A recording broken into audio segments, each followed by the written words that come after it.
How's it going, everybody? ASMR Fanatic here, and tonight I am going to be reviewing the 2023 Royal Rumble. So, without further ado, let's begin. And first matchup, we had, surprisingly, the men's Royal Rumble match.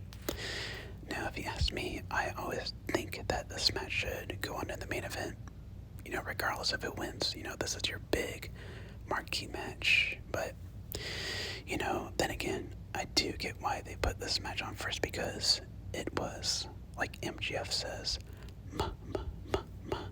mid, and very underwhelming as well. There were honestly only two good things I liked about this Rumble. First up is when Bobby Lashley eliminated Brock Lesnar. I thought that was great to, give him the rub. I've always been a fan of Bobby Lashley, and yeah, that was cool to see.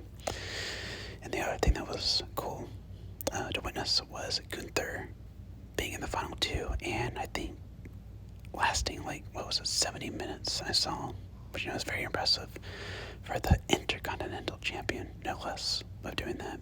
You would never ever see that during the Vince McMahon era.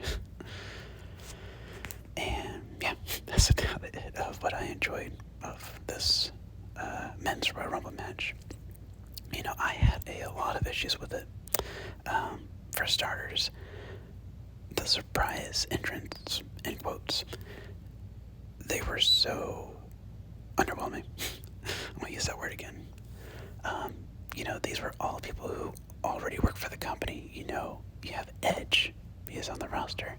Booker T, he is a commentator on NXT.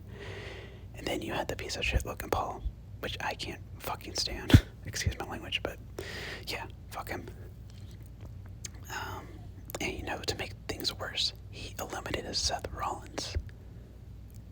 Ugh. And I'm not the biggest Seth Rollins fan, but yeah, give me a fucking break. Ridiculous. But yeah, and there was no Rock, there was no Stone Cold, there was no John Cena, none of these guys. It was just a standard Royal Rumble with people on the main roster. I don't even think there was any NXT wrestlers. Wow. Yeah, they're really, and of course, you had the winner, which was Cody Rhodes. That was so obvious. I should have known. Yeah, you guys already know how I feel about Cody Rhodes, so there really is no more for me to say about him winning. So, yeah, like I said, this was a very mid and underwhelming Royal Rumble match. And next up, we had the Mountain Dew Pitch Black match between Bray Wyatt and LA Knight. What was this? Seriously, what in the world was this match? I mean, it wasn't even pitch black, for crying out loud. They false advertised this shit. I mean, it looked like a freaking rave or nightclub out there. I'm telling you, I got secondhand embarrassment just by watching this match. It was really hard to watch. I'm not even exaggerating. It didn't even go on for 10 minutes. It felt like it was very short.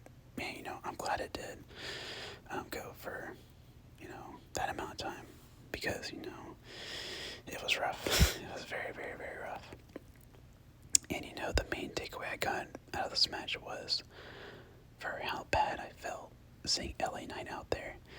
He could be a major star on this roster and for WWE, but he's just stuck in this ridiculous feud with Bray Wyatt.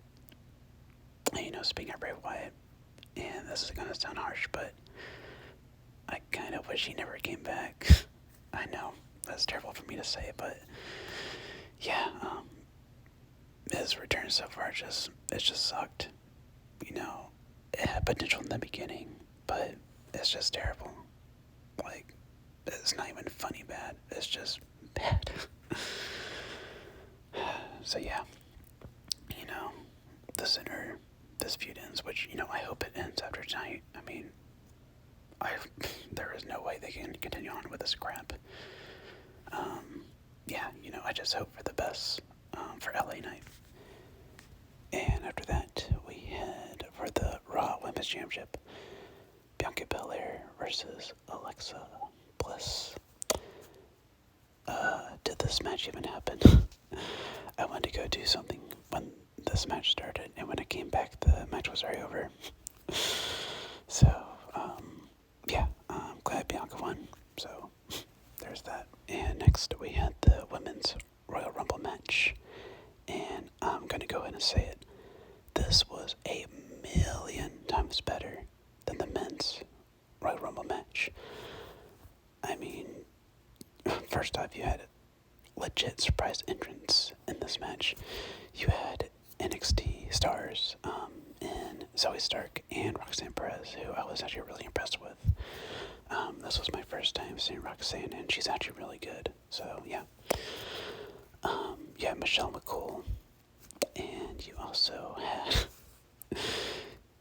had Nia freaking Jax, which, hate her or not, you couldn't help but laugh. I mean, it was entertaining, especially when they played her entrance theme before the countdown started.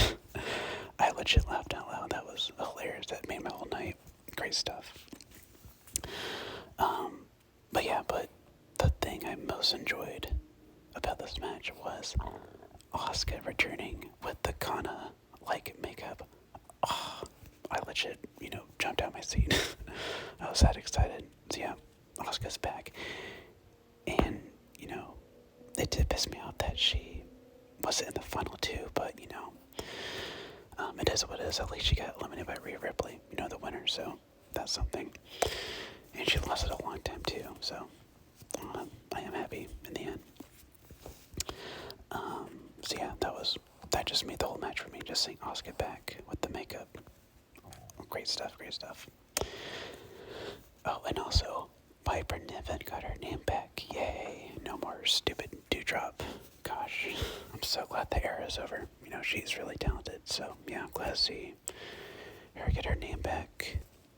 And yeah, I actually really enjoyed this Rumble. This was probably my favorite women's Royal Rumble match of all time. I mean, that's not really saying much. Not a lot of these women's Rumble matches have been that memorable to say, besides, Asuka winning in 2018, but yeah, that's about it. So yeah, props to these women. They entertained the hell out of me. I was entertained throughout this whole match, so yeah, kudos to them. And in the main event for the WWE Undisputed Championship, we had Roman Reigns going one-on-one with Kevin Owens. Now, I will admit that I have not been the biggest fan of this whole Bloodline and Sami Zayn storyline, but the post-match stuff was absolutely incredible storytelling. Oh my gosh. Wow. I would clap, but this is an ASMR video, but man, what a way to end the show. I mean, I haven't seen this type of pay-per-view ending that has been, this great in many, many, many years. Wow, especially for a WWE pay-per-view. I mean, yeah, freaking amazing. I might have lost the words. I mean, this was excellent stuff right here. Just Sami seeing Kevin Owens, his former friend just getting beaten down by all the bloodline, and him, in the end, hitting Roman with the steel chair after he gave it to him. Wow, I let out a gasp. I knew it was coming, but man, just seeing it, it really took me, by surprise. And I was really into the moment, so yeah, props to everybody involved, to the WWE for putting this stuff together. I mean, absolutely incredible, like I said. So yeah, and also Jay walked out on the bloodline too, which I did not see coming at all. So yeah, I don't know where they go from here. I thought they were gonna do Sami and Kevin Owens versus the Usos at WrestleMania for the tag titles, but I don't know now since Jay walked out on the Bloodline. So, yeah, this storyline has caught my attention now. So, yeah, good job, WWE. And that will do it for my review of the 2023 Royal Rumble. And honestly, besides the women's Royal Rumble match and the main event, which was a pretty good match, by the way. I didn't give my review on the actual match itself, but yeah, besides that match and the women's Rumble, this show was not that good at all. Yeah, the men's Rumble was underwhelming, like I said. The Mountain Dew Pitch Black match was absolutely ridiculous, and the women's title match was forgettable. So yeah, those two matches I mentioned earlier, they saved the show, literally. So yeah, that pretty much explains my overall thoughts on this pay-per-view. Just that it could have been way better than what it was. So yeah, as always, I hope you guys enjoyed this video, and let me know in the comments below what you guys thought about the 2023 Royal Rumble. And yeah, with all that being said, this has been the ASMR Fanatic signing